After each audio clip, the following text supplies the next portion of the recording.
Takže zahajujeme plán B? Presne tak. Vyrážame o týždeň. No, pober si veci. Ideme no. No, sme tu. Ešte. Treba otvoriť okenice. Už on to vidí v kuchyni? Jo, otvor. Ty si môžeš zobrať túto prvú izbu, ja budem tu vzadu.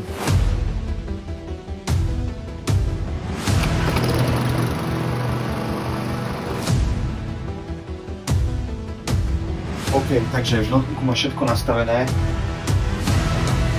Môžeš.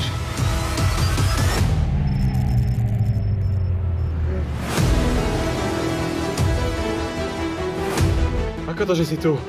Veď celé v mojej hlave. Takže to si ty, čo si myslíš, že má právo na vlastný život. Ja nebudem tvoj sluha. Ja ti nebudem pomáhať. Odmietam robiť, čo po mne chceš.